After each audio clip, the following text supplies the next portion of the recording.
ladies and gentlemen. This is your program, The Debate. And we want to welcome all of you who are always there with us. And today, our topic for the day will be the role of international organizations in achieving Agenda 2063. And we're looking at the case of cocoa export. I am your humble host, Mbolifor Ambe, and I will be in the studio again today with Professor Alabi Adiolu Ruben, who will be telling us for about 30 minutes with the role of international organizations in achieving Agenda 2063. And he is taking as case study the cocoa export. Join me, ladies and gentlemen, to welcome Professor Ruben into the studio, who will be taking us for 30 minutes for cocoa, and we'll see how this can influence and play its own role in achieving Agenda 2063. Professor, you are welcome again, and thank you for always being there. Yeah, thank you very much, Mr. Moderator. As we have said, tonight we will be looking at the role of international organization in promoting cocoa exports in Africa, and that is in line with achievements of our the Agenda 2063. As we have been saying in this program, Africa has a lot of land, a lot of natural resources, and uh, almost 60% of that land has not been has been so far cultivated, meaning that we have about 40% of the land that is not cultivated. And the reason is because the farmer have limited access to irrigation, transport infrastructures, and other social amenities. So that limited their ability to maximize and make use of the natural endowment that we have in Africa. And the result of that is that you discover that majority of the farmers are smallholders. They have less than 1 hectare of land on the average. And for example, in Nigeria and just like in other African countries, most of these in, increase in agricultural production we have, it comes with increase in the land, putting more land into use, not increase in productivity.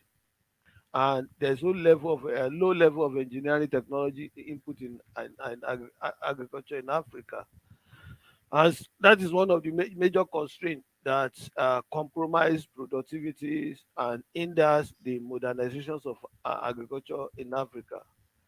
Now, what we want to concentrate on tonight is those some of those challenges in agricultural exports and how the international organization can help us uh, to minimize those challenges. By the way of introduction, the agricultural export in total export in Africa is not only low, but it has declined. It's lower than the level what we have in 1960. It's only just 4% of the global share of the global exports. Africa exports in total global export is only 4%. Not only that, agricultural export out of the total export is coming down, but the share is even low. For example, the share of agriculture in overall exports by African country has fallen by 50% between 2000 and 2000 and the present. So we have reduced by almost half the total our agricultural exports. So these exports are mainly in the form of primary and unprocessed products. We need to take note of that. Even the export that we say it has gone down, those exports, they are just primary and unprocessed products. And we need to take note of this, the fact that exports of agricultural products are one of the ways in which Africa can benefit from globalizations and integration process that is going on. Whether we like it or not, the whole world is becoming a global village. People are integrating. And so Africa cannot be isolated out of this integration process. Therefore, a reliable international organizational support is indispensable. We cannot do it alone. We need support from all those international organizations to get to where we want to get to, especially when it comes to agricultural exports, where our share in the global export is low. Not only that our share is low, it is even going down. Now, before we look at what happened on the farm, before we look at the product itself, we need to think about the environment, the business environment in Africa. So there is what they call ease of doing business. Ease of doing business. So it's an international measurement to rank countries according to their business environment. So indicators they consider are regulations, infrastructures, paperwork, cross-border trade, and how long does it take to transport your goods from the hinterland to the ports, how long does it take for you to clear your goods. So these are some of the factors they put into consideration, and they have an index of ease of doing business. And the one in Africa is very low. I have the when I check for the one for 2020, the last country, the last two country that when they rank about 190 country. The best is New Zealand, followed by I think America is about number 6. So Germany is at number 13. Now the last two country on the rank, which takes number 190 and 189, they are African country, Somalia and Eritrea. So, and when you look at the rank in Africa is very, very poor, meaning that our business environment is poor. And that's one of the reasons, that's one of the factor that is responsible for our low volume of trade globally. Because people will go to where they can easily get their things done. And instead of coming to a country, trading with a country where there's a lot of delay in processing their thing. For example, Central African Republic, it will take 116 days to move the goods from the factory in the city to the nearest port, whereas it takes only 6 days in Berlin to do the same thing. In African country, it takes almost average of 100 days to move the goods from the port of production to the port of the port for processing for export. So it takes almost 100 days in Africa, and it takes only 6 days to do the same thing in Germany. So that a delay, the the the the the researcher shows that a delay of 1 day will reduce your trade by more than 1%. So you can just, when you now have 100 days of delay, you can see now it means that your trade can be reduced by 100% because of just that 100 days of delay. And these are some of the environment that is responsible for our low volume of trade. Not only that where we are producing is just only primary unprocessed product, but even the delay. You know what happened at the border, you know what happened at the port, you know the corruptions and all those things is what is responsible for our ease of doing business. That is that is why we are poorly ranked. So we need to take note of that. I just want to show in table 2 that the four primary products that we export, they are cocoa, coffee, cashew, and cotton. So, and they come from some of these countries. So cocoa is the major product that we export as agricultural product from Africa. And then our export destinations, they are Europe, America, Asia, and all that. And so what we need to take note immediately is that we are trading with developed countries. And then when we are trading with developed countries, we ourselves we have to develop. We have to become competitive. As I've said last week, we should not be talking about comparative advantage. We should be talking about competitive advantage. So when majority of our product goes to Europe, and then if you are not doing the way things ought to be done, we are not going to maximize the advantage, the trade advantage with those countries. Now, this is where international organization comes in. For example, there is a rule since September 2008 that there is a maximum residue level of pesticide that's supposed to be inside cocoa. You know, when they are growing cocoa, they apply pesticides to control the diseases. So it has been discovered that some of those cocoa, they have some residues of those chemicals inside them. So the European Union came up with a legislation, and there is a level at which if it is beyond that level, they will not buy your cocoa. No matter the quantity, no matter the country where it's coming from, they will just check the quality. So if the residue, the pesticide residues be above that limit, your cocoa will not enter international market. So that's why the WTO and the European Union, they set up about 6 million and a support to help the cocoa farmers to make sure that they don't use, I mean, harmful chemicals. And if they will use chemical at all, they want to use it at the minimum level so that the residue will not be transmitted through chocolate into the consumer.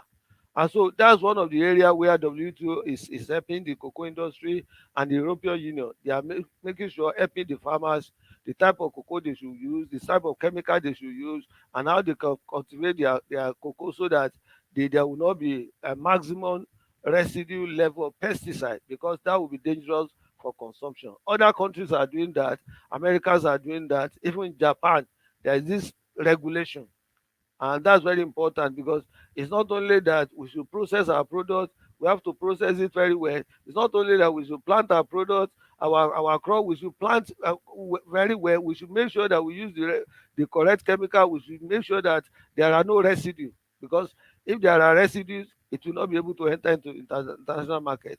If they detect harmful chemicals, in fact, they will ban that country for some years, so that you will not be allowed to bring your product to international market. So this is one of the areas where WTO and European Union, they are helping cocoa farmers to make sure that they control that level of residue. They call it sanitary and phytosanitary inspections, and they are building that capacity in Africa to make sure that this is done. So if that is done, if there's that level of regulation, if that there's that control at the border to check your cocoa quality, to check the chemical level, to check the herbicide level, to check the pesticide level, that can create a barrier to trade.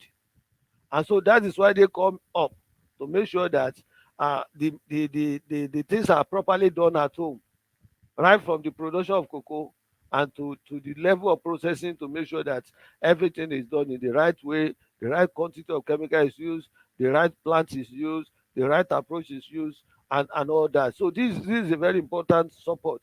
And I want, before I go further, it's very important for African countries to align with that okay, this is what they want in the market. Then as a government,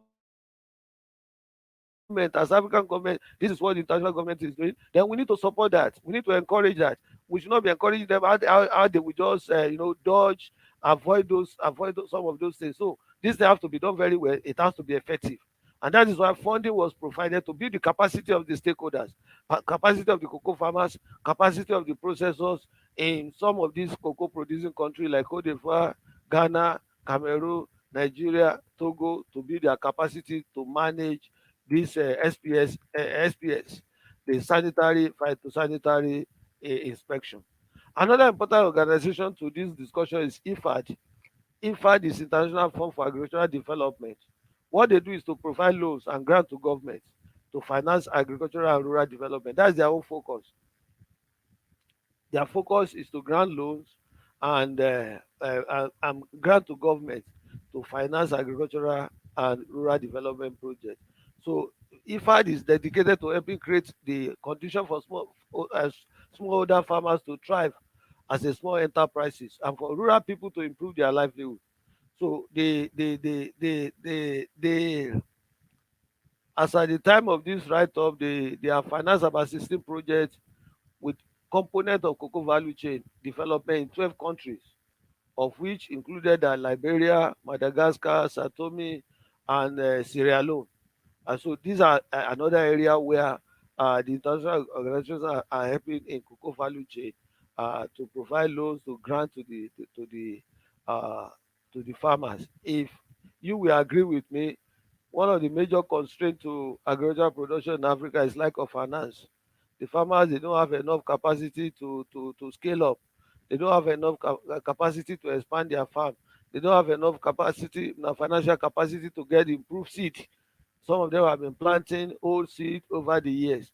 So what we are trying to say is that IFAD is coming up in that area. For example, they have rehabilitated about 7,300 hectares of cocoa tree cultivation and has provided almost 500,000 of high quality cocoa seedlings to smallholder farmers in Africa.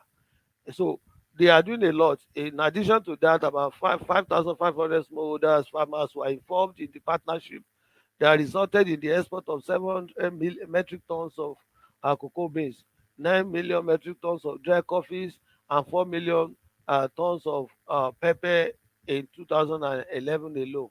This is a cooperation with some other international organizations.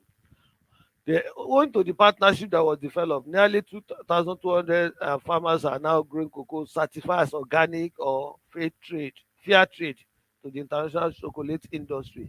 In fact, this partnership, IFAD was involved. There's another company in France. So some of these chocolate industry too, they were incorporated into this partnership, and so they now encourage the farmer to grow organic cocoa, and there is already market for that. And so that is the area where if IFAD is trying to help in cocoa value chain. They are not only granting loan, they are not only granting uh, financial support, they are trying to create partnership, networking among the cocoa value chain stakeholders to develop the industries and to make sure that the right product gets to the market. And that's what African countries we need to learn from that. African government supposed to be part of those kind of partnership. Then we can even develop that partnership where you have different stakeholders. Chocolate industry is there, the non NGO is there, the government, the policy makers are there, the industries are there, and the farmers are there. And then we come together like that. Then we look at the problem of the farmers, and then we try to provide solution to that, to what is going on.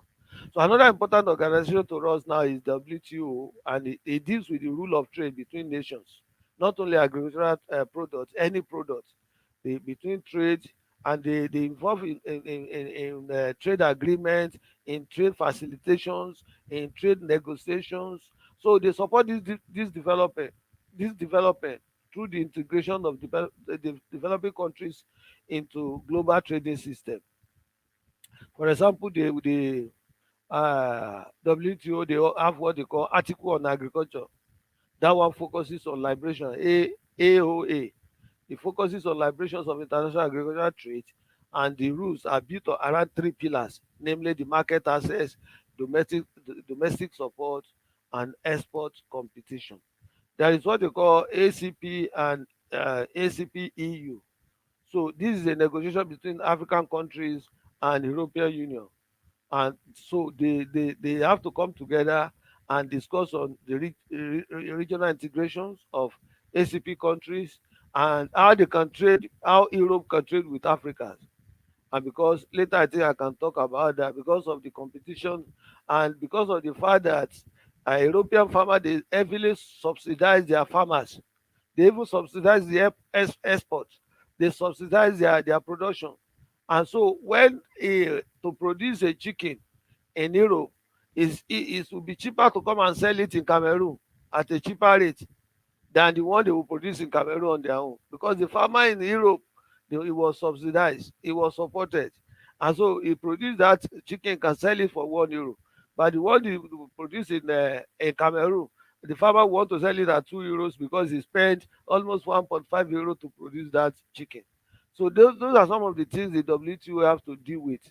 So African agriculture is seriously underdeveloped, and this reinforces and perpetuates the low growth syndrome and poverty, including high levels of food insecurity that characterize many African countries.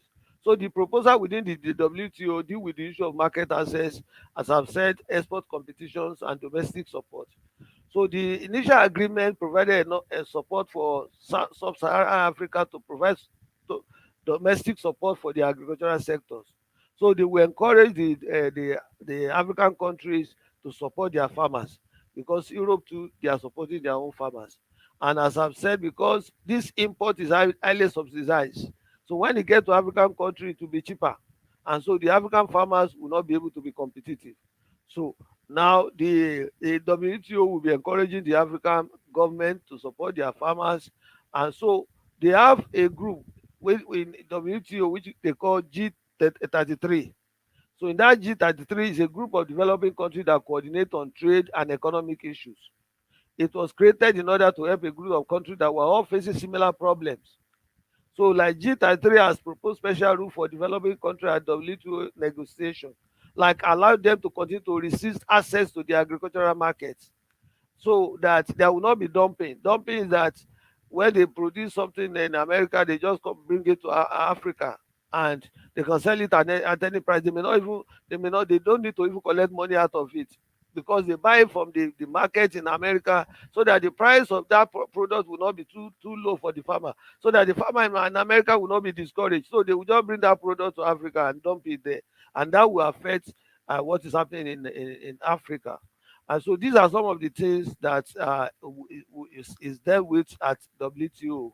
So the sub-Saharan African countries among the G3, they are Benin, Botswana, Nigeria, Senegal is there, Tanzania is there. And although now they are more than 33, but they still call them G33 because they are the group of developing countries that have similar problems when it comes to market access, uh, domestic support of their agricultural products, and all that.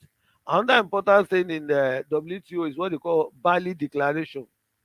This is a trade facilitation agreement, which is part of WTO rules.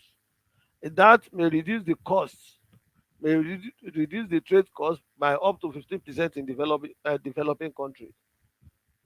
This is particularly important for sub-Saharan Africa, where I told you that the ease of doing business is very poor, and the cost of transaction is even about 30% higher than the global average. The custom procedures, it tends to be much higher by almost 30%. You know what happened at the custom. You know what happened at the border. You know what happened when you want to clear your goods and all that.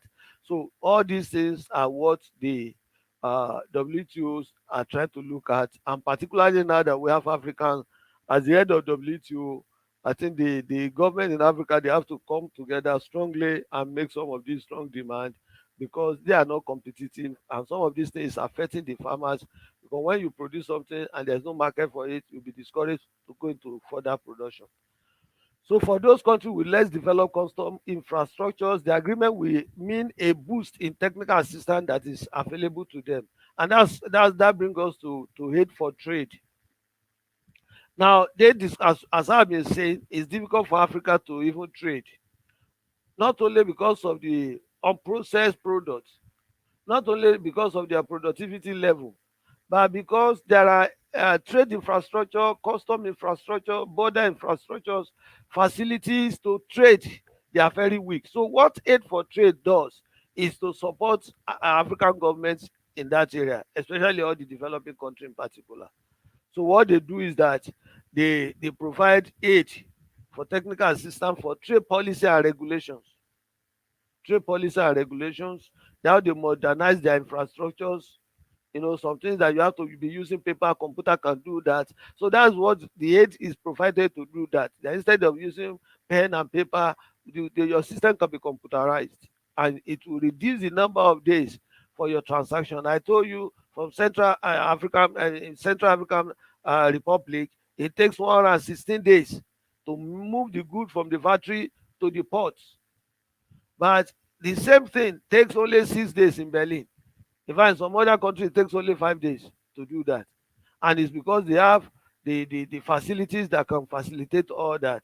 And so these are some of the things that Aid for Trade provide for, that trade-related infrastructures to increase the productive capacity building, including trade development, then trade-related adjustment measures and other trade issues are handled by these aid for trade. It's not money for you to go and consume, is to take care of those infrastructure that's related to trade activities. Let me conclude by saying that there is need to increase exports, our agricultural exports, because whether we like it or not, you cannot separate Africa from agriculture. That is our natural endowment. That is what we have.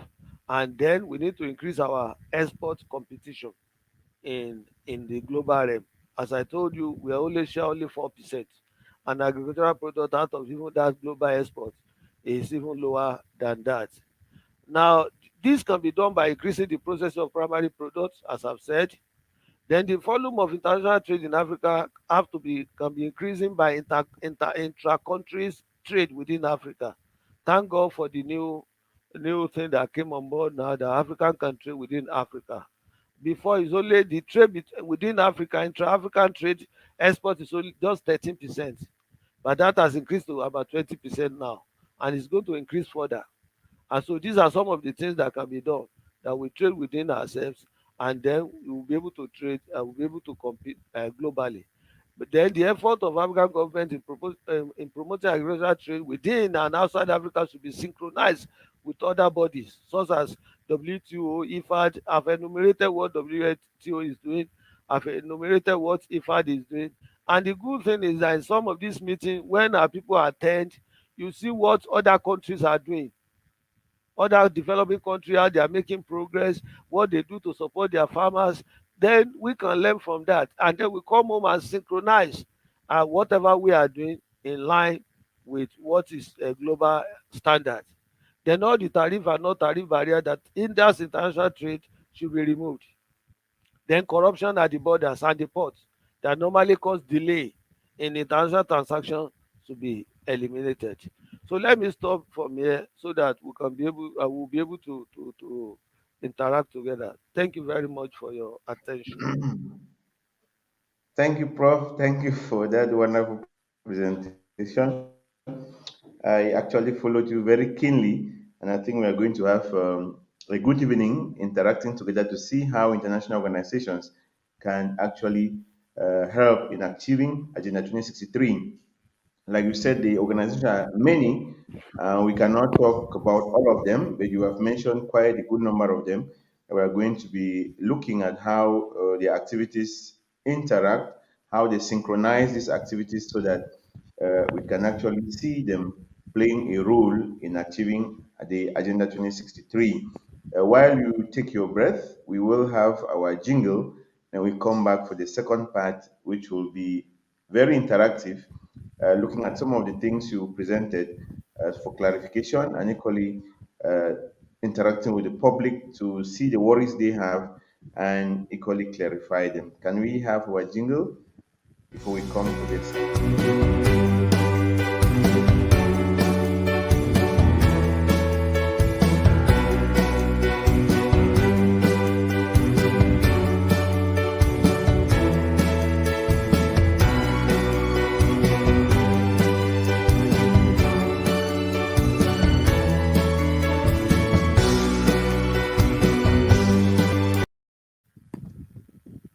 Thank you and welcome back.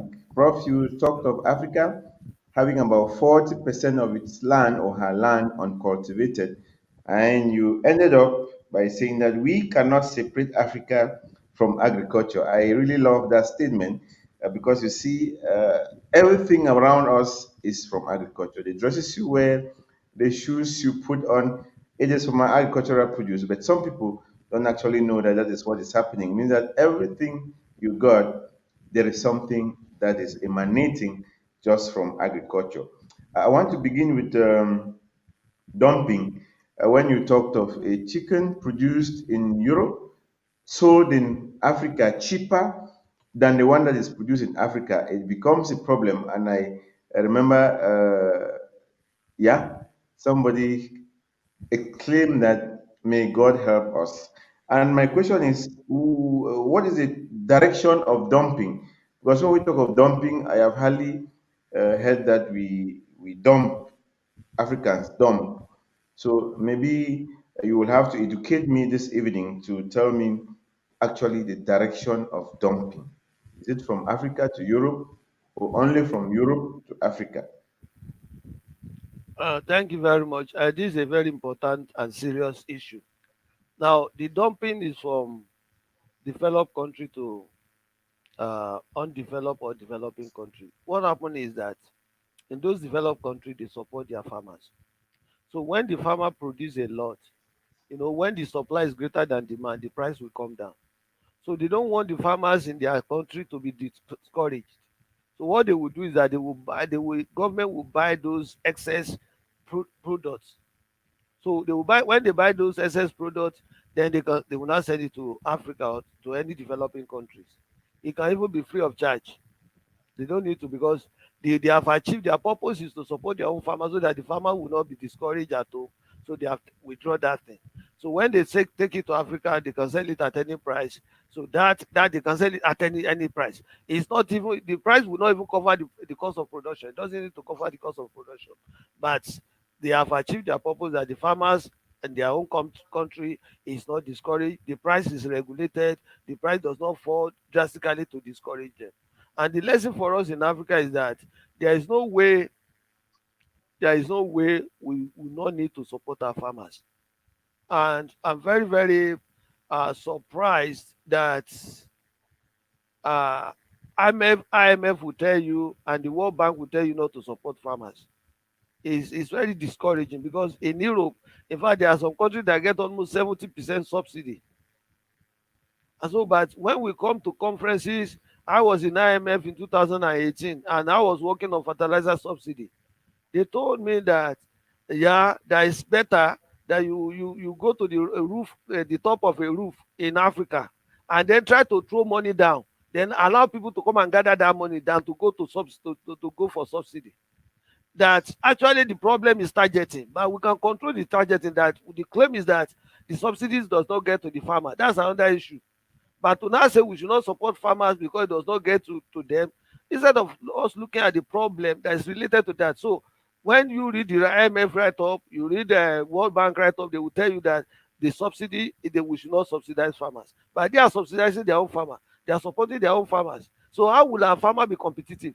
That's a problem. So that's the dumping. Dumping is to get the product from that country, send it to another country at any price. And the aim is that you are helping your own farmers to make sure that they are not discouraged. You are trying to control the price there so that the farmer can have a competitive price for their products. You almost answered the question that I was about to ask, because when you presented with all the international organizations, I could not situate Africa actually in these organizations. I take the case of tomatoes that we have been having around in Africa these days, some of the countries in Africa, and the farmers have a problem exporting these farm products, and most of them took loans from banks, and because they are no more able to export, they are almost selling at, how do I put it? The selling price does not even cover the cost that they incur to harvest the tomato, buy baskets to put the tomatoes, pay people to carry the tomatoes to the road where a car or a lorry can actually transport it to the market. And we talked about that was a WTO, World Trade Organization, which tries to help farmers to regulate pest residue. And I was asking myself, does it really exist in Africa? And if it does, because we don't see them, I have not seen WFO to the best of my knowledge, or in my village, you talk about WFO, WTO coming in to work with the cooperative. So I wanted to ask you, want to ask you, who are they working with in Africa? Because we don't hear them actually around. Who do they work with?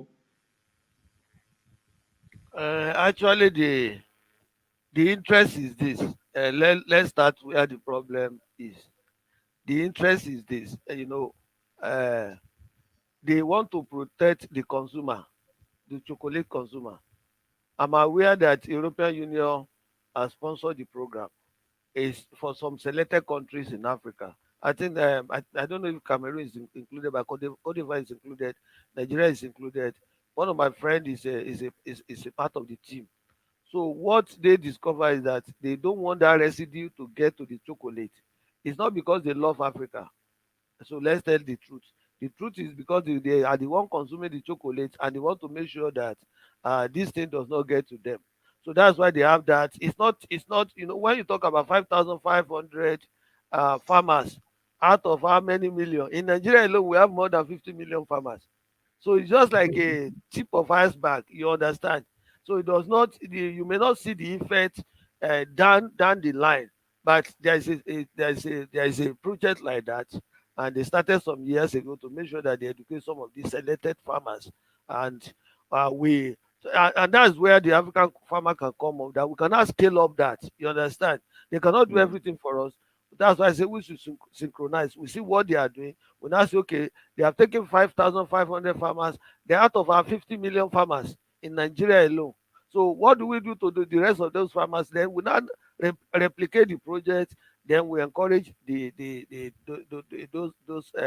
farmers. And I still want to say, it's not only chicken, even rice.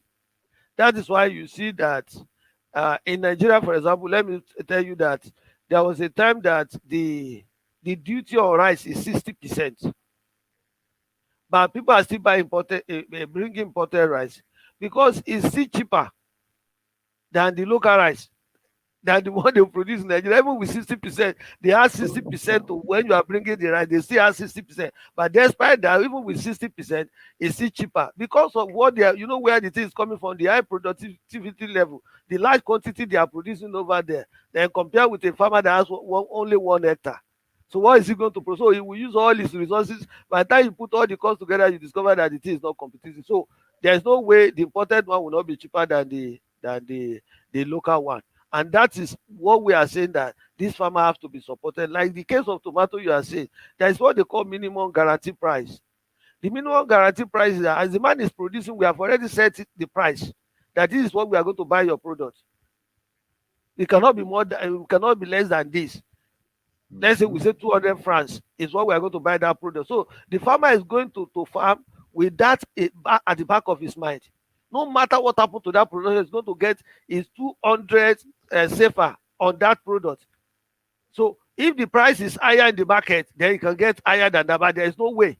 But you know what happened to our farmers? Sometimes everything will just get lost. There's no insurance. Nobody is supporting the person, and then it will be total failure. And then he may not recover for the next 5 years. And that's why you see the circle of poverty. There is no, he will not be able to send his children to school, and then you see the education level is down, the health is down, and all that. I think we should, number one, let there be ownership. Ownership, well, what I mean is that Africa have to come up. It's not the IMF that should be telling us what to do. It's not the World Bank that should be telling us what to do. We should know what is good for our people, and then we make that recommendation. And another mistake we make is that when I was in the university, people will write that if you give loan to farmers, the African farmer will use the money to marry more wives, so they should not give them loans. So my argument was that if you marry more wives, is he not going to get more children to work for him? The man need labor. It can look very funny, but why are we just destroying ourselves? That the man and it may be only 20% of the farmers that does that.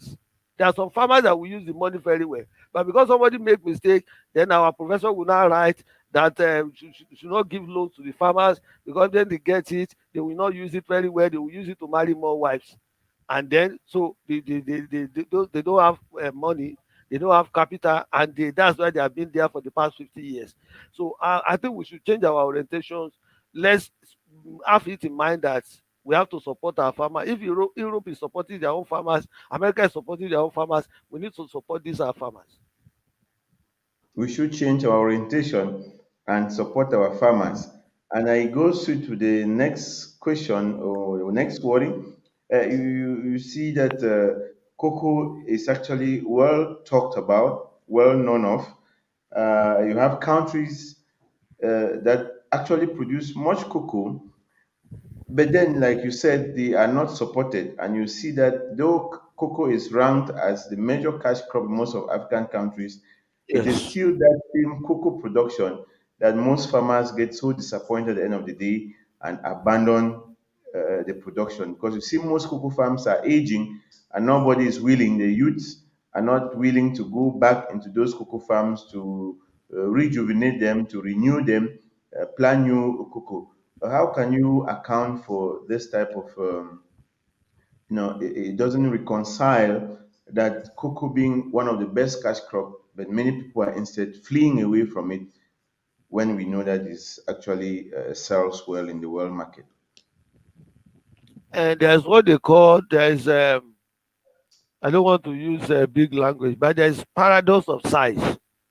The meaning of that is that they have discovered, even developed countries, if you read the research work, they discovered that small scale farmers are more efficient than large scale farmers. So I've done the studies, I've read about it. So there's a negative correlation between size and efficiency, meaning that African farmers are very efficient. The way they use the little resources they have, and they are still struggling, and they are still producing the amount of cocoa they are still producing as at now, is a wonder. Just like you said, that despite what is confronting them, we are still the largest producers. So, and it's because of the efficiency level. So the implication of that is that if you give these people more resources, they are going to do more.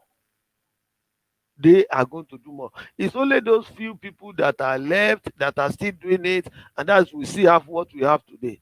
And the chocolate industry is about $100 billion annually profit, and the cocoa is not it's not got anywhere, only majorly from Africa. Meaning that even if that is the only money we have in Africa, 100 billion US dollars. That's the cocoa chocolate industry profit every year. And it is these small scale farmers, but they are very efficient. And that's what I'm telling us, that if you can support these people, they are going to do wonder. If what the limited resources they have, they can be doing what we have now. I think they will, if you support them, they will do wonder. We should not talk about only 2%, 5% of them. Maybe they misuse the money and all that. So I told people that poor people are more faithful than the rich people. You try it when you give them money. 80% of the poor people will return the money, but the poor people will think that they will say it's a national cake, and then they will not bring back the money. So I'm just canvassing for the fact that let's support these people, and then we are going to, and our government they should take note of that, that these people need to be well supported. If they are supported, they are going to do wonder. They can double whatever they are doing now, and then even the processing we are talking about is because they don't have capacity. It's because they don't have equipment. They can process it if we train them how to process it, if they have capital to buy the equipment and all that. And so I think that that would be my submission in that angle. That takes us to the question that Mary De Caro asked, that what is being done for farmers of cocoa to earn more money, because we have seen that there are many international organizations that are actually working hand in gloves, side by side farmers, in order to make them actually earn much. And we see African cocoa being eliminated or rejected in the market because of poor pest application, which actually goes above the norm. How are these organizations trying to make sure that African produce, as far as cocoa is concerned, actually comes into the market pests free or residue free, so that it can, cost much in the world market? Yeah, thank you very much. There is a man that will be coming, Professor Akpopodium will be coming during our African week. He's a cocoa genetist. In fact, he's among the cocoa stakeholder in Nigeria. The government has a body, and they are in charge of cocoa value chain. So he was working with them before he went back to the university. He was in Cocoa Research Institute. From there, the government picked him up with Dr. Adesina, who is the current president of African Development Bank. So they have a committee, and that committee, they are working on cocoa. They have developed a high yielding cocoa now. Not only that, the cocoa is high yielding, it matures earlier than the old one, that old one we are familiar with. So this one will mature very quickly, and it is going to produce more, and the quantity is even better than what we know before. So if farmers are introduced to this, they will be able to earn more. If farmer decide to produce, plant this high yielding one, and so where the government can come in is to give them this high yielding seedling free of charge. It doesn't cost much for government to do that. That okay, farmer come and take this one free of charge. That would be rather than giving them money. If you are afraid that they will not use the money very well, come and collect the input. This is the seedling. Then this is the input you will use to produce it. I think that will be fine. Okay, thank you so much, Prof, for that insight. I wanted to ask the question, We talked of WTO focusing on liberalization or liberalizing international agricultural trade, and its rules are built on three pillars. We have market access, domestic support, and export competition. I really want to say that this is so absent in Africa because you made mention equally of the delay of farm produce or products to leave the poor. That's clearance delays and all of that. How far is WTO actually doing so that African countries can actually enjoy to, as I take market access? Because that is the problem we have, and that is why most of the products that we have here get deteriorated before they reach the market. And sometimes farmers succeed to reach the market after much stress and they are disappointed and end up just throwing away what they brought in to sell, which is so discouraging, of course. Yeah, thank you very much. It's a problem. And what WTO was doing before now, which I feel is not a right step, what they were doing is to appeal to developed countries, to Europe particularly, that they should not support their own farmers against African farmers. So because they know, apart from supporting the farmer, they even support their exports. So they were now saying the WTO is now recommending that okay, let's develop countries stop supporting your farmers because nobody is supporting African farmers, so that we can operate on the same plate. So, but to me, I feel that would be very difficult for the developed country to implement. They will not want to buy that. So how can we? I think what we can do in that way is that number one, how do we support our own farmers? Then how do we encourage, I mean, European country to support our own farmers? So if all of them are getting support, European farmers are getting support, African farmers are getting the same support, then we can level up rather than telling one rather than discouraging one, the other one not to support his own farmer. That will be difficult to implement. It will be moral. They will not take it. So what we need is that okay, now you want to trade with us, this is our product. Now I think what we need to do is that we need to support, it can even be certain percentage that with this volume of trade you are going to support Africa with this. I think that one will be easy to trade, to talk about, rather than say don't support your farmers. I just pray, I don't know how Africa will make use of this, the president of the WTO now, to really have a very strong advocacy on this. Just like you said, we have not really benefit much from this international trade, even from WTO, and it's because of our own competitiveness of our products. And so I don't know how the African country will come together and make a very strong point on this matter. And so through the discussions, I think they can the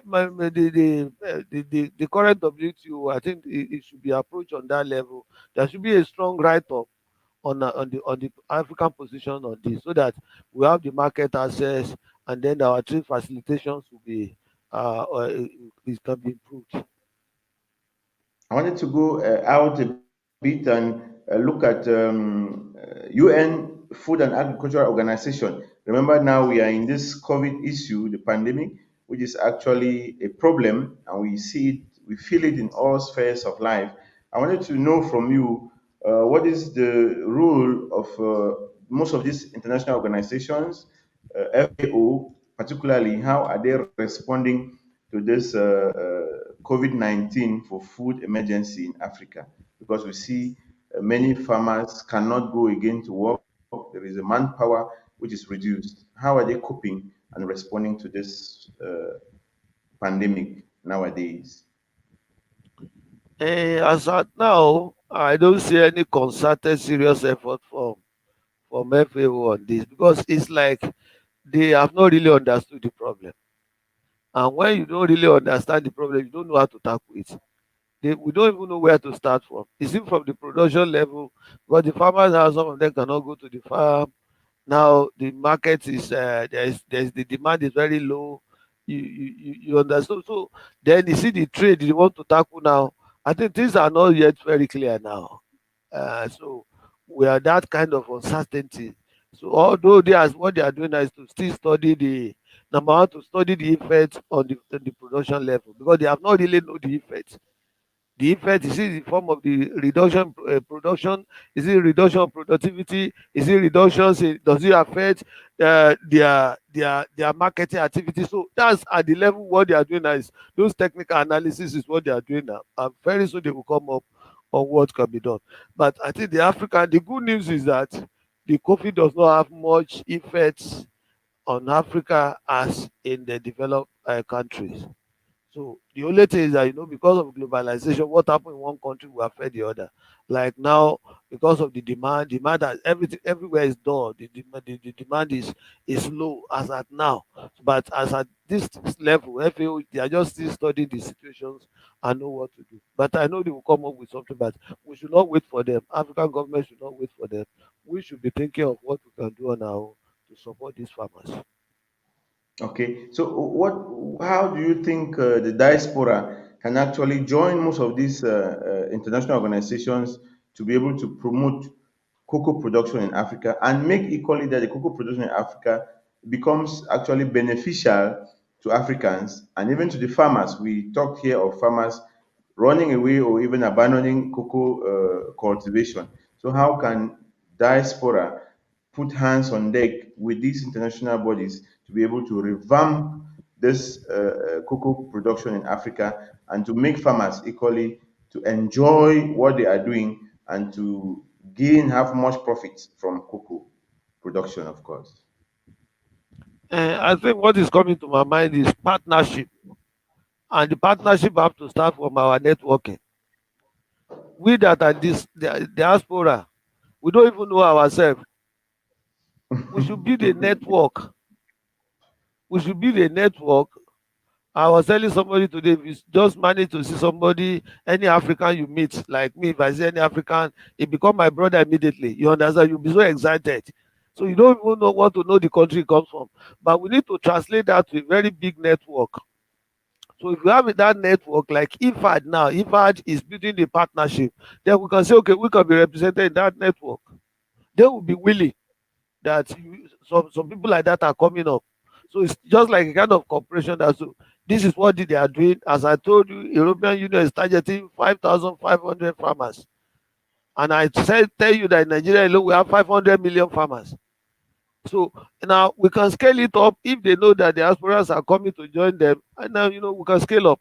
So, but the first thing we need to do is that we have to do networking. We have to know ourselves. We have to have our data ourselves. We have to know. There was a time in Bremen, the people from Nigeria, they were doing program, and they invited me, and I made a presentation. Somebody told me that they didn't know that they have somebody in that city that's from that they didn't know that I'm there. So I think we should build. That's part of what we are doing now. We should build that network. We should build that capacity, and then we'll have a position where we can be recognized, not only the African governments, even to the governments in that country where we are.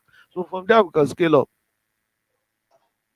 Okay, you say we should build a network and see how together we can work towards achieving the Agenda 2063. And that gets me, you talked already of a network, and I wish to ask if these international organizations actually synchronize their activities or each organization is working independently without bothering about what the other is doing, even though all of them are involved in agriculture. And And the the the activities organization that synchronize. is doing the one that is doing very well is IFAD. What IFAD does that if you want to do any project, there are stakeholders that should be part of that project. If I know governmental organization, the local government will be included. So if the cooperative will be included, they are doing better than any other organizations, and maybe because they are for agriculture and rural development. And I think that this is what other organizations are supposed to be doing. There should be that partnership, so that you bring people from stakeholders, then the farmers too can be represented. Because most of the time, what we do is that we make policy for the farmers, and the farmers are not part of the decision maker and making. So we just impose the thing on them, and they don't even know where to interact with that. But right from the planning stage, they are involved. All the stakeholders are involved. Then we will now know whether this thing will work or not. And then before you know, If we start with that, I think we'll do the right. If there's any problem right from the planning stage, we'll be able to identify it, and then that thing will be sustainable definitely. I think that's what other organizations will be doing, and that's why we can come up. We can any other network can join, any other partnership can join, and so and that will lead to many of the successes of the project. Because what happens is that some of these organizations are discouraged. For example, World Bank, there was a time World Bank was sponsoring extension, agricultural extension in Africa, and they spent a lot of millions of dollars on that project. But they now discovered that the thing does not have impact because people are using the money to buy exotic cars, and it does not really get to the farmers as intended. So right from planning stage, supposing they carry the farmers along, farmer will tell you what they want and how this thing will be done, can be done, and it will be sustainable, and it will lead to success. So I think that cooperation at initial stage should be part of it. Yeah, you talk of decisions made for farmers when the farmers are not included, and that reminds me of the price that cocoa sells in the market. Who are those who make these prices? Is it the Africans? Is it the African government? Or is it because Europe is consuming the cocoa that they have to impose their prices upon us or on us? What can be done at this particular level? So the price is determined by the supply and demand. So there's law of supply and demand that, like for example, that's where the issue of pandemic affects the whole process. Now because the farmers are not able to farm as expected, so the production next year may be very low. And when the production is very low and people are still demanding for chocolate, the price of cocoa will go up. So it's just like that. But what I want to agree with you, which is important, is that the share of the farmer in the benefit of chocolate is very low. It's only 3%. Then the chocolate manufacturer is getting 48% of the share of the profit. So meaning that is the chocolate manufacturer that taking the most benefit. The man that planted cocoa that spent all his life is getting only 3% of the share. And so that's where the issue is. So how to correct that? I think these are some of the things WTO should be thinking about. Not only negotiation, who is benefiting from how much you supposed to get out of these things. So I think these are some of the issues we should think about. But it's the law of supply and demand that determines the price.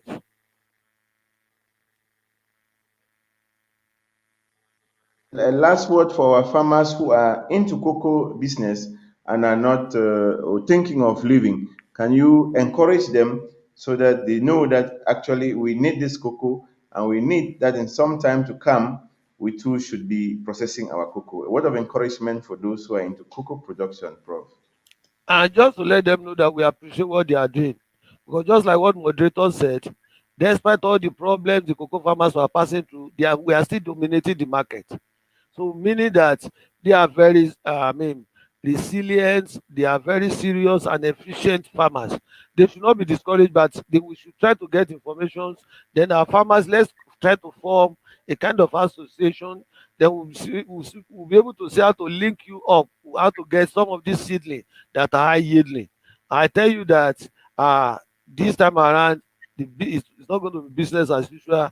Then we can renovate our farms, then we can plant new crops, and then you will get a very good benefit, profit out of that business. But cocoa is a king.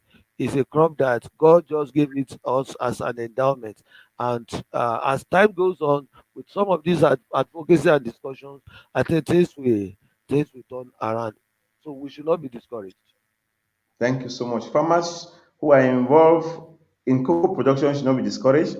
We go with these words. You said we cannot separate Africa from agriculture and that we need to network so that we can actually inform ourselves and benefit from what we are doing. And that those who are into cocoa business should continue doing what they are doing because cocoa is a cake and it's a gift that has been given to Africa. And we are hoping that we will actually gain and get much profit from cocoa production so that we can equally improve our lives, have good standards of living, and equally have good health with benefits that are coming from cocoa production. Thank you so much, Prof, for being with me in the studio. Thank you for your Thank you. time. Thank you for always being there when we need you. And thank you for the knowledge that you're giving to our youth, you're giving to Africans who are there to accompany this Agenda 2063 to when it is going to be realized. Remember that we are going slowly but steadily. And as we keep putting our hands on the plow to continue working, we are, realizing some of the objectives even before 2063. Thank you so much for always being there.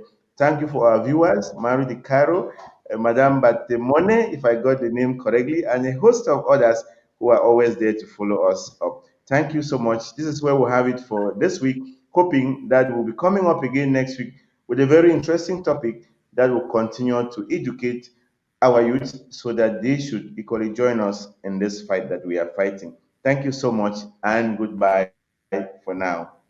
Thank you. Bye.